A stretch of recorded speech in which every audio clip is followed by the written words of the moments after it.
let's quickly go over some basics of Reconstruction. So the first thing of Reconstruction is we have three big questions. The first thing is, what do we do with the former rebels? And this includes everyone from Confederate soldiers all the way up through Confederate generals to the Confederate President Jefferson Davis and his whole cabinet and everyone that was in the Confederate government, as well as state governments. And then what to do with the freedmen, because they're not automatically given land, although General Sherman tries to do that with the whole idea of 40 acres and a mule. That he starts in Georgia. That's not continued. But what does freedom mean to them, and how do they earn a living, and who provides that for them? Is number three.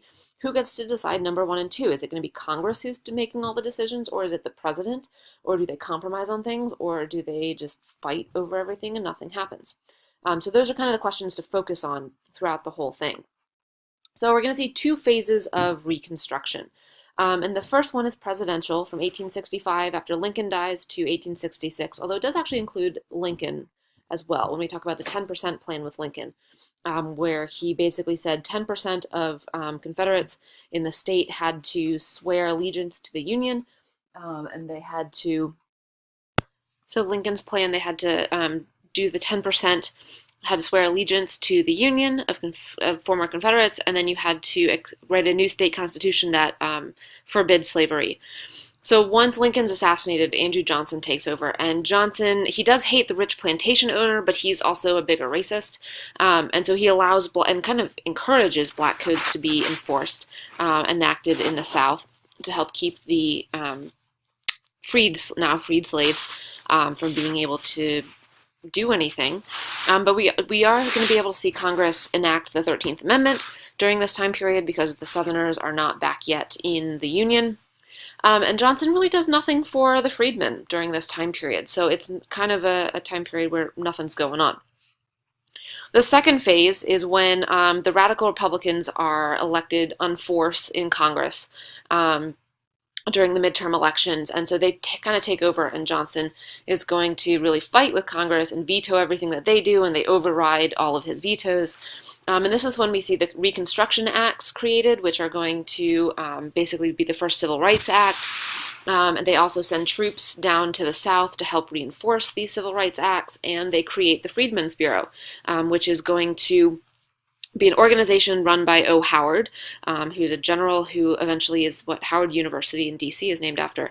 And they provide shelter, they provide food and clothing, schools. They build a lot of schools in the South and really start the public school system in the South, as well as a whole host of other needs to not only freed African Americans, hence the name, but also to a lot of really poor whites whose lives were basically destroyed by the war, whether it's a widow and kids or a husband who was injured in the war and can't work anymore. And yes, they have veterans benefits, but this really helps even more. And a lot of poor Southern whites cannot read or write, and so the freedmen schools are going to teach them how to do that. But because they're also teaching African Americans, a lot of the plantation elite are unable to accept that, and so we see the rise of the Redeemers and the KKK. So then we're going to see there are three amendments that you need to know during this time period: the 13th, 14th, and 15th. So the 13th is going to be ending slavery. So African Americans are officially freed, and the only time that you can ever be enslaved of any sort is basically prison. And that's a whole different meaning as well. And then you have the 14th Amendment, which is equality under the law and the citizenship for blacks, which overturns the Dred Scott decision, or the whole idea that they're property. And this also establishes birthright citizenship, which you heard about in the news recently with immigration and everything. And so we're going to see that it's making sure that everyone born in the United States on physical property or territories or bases, military bases across the seas, are citizens. And you have the same rights and everything as other citizens.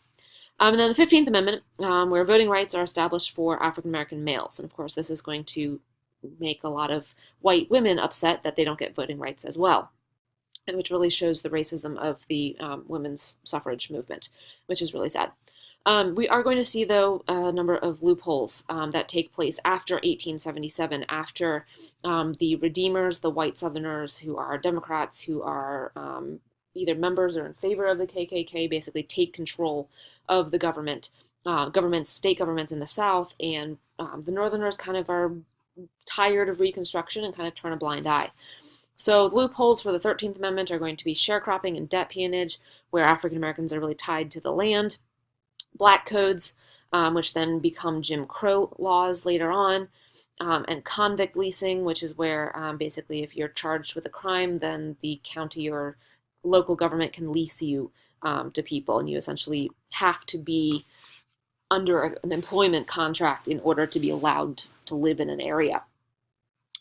Loopholes for the 14th Amendment are going to include those Jim Crow laws, the idea of separate but equal, which is set by the Plessy v. Ferguson Supreme Court case in 1896, which is going to establish basically separate spheres throughout the South and some areas of the North for African Americans, coloreds, and white, are the terms that they used back then up until the 1960s.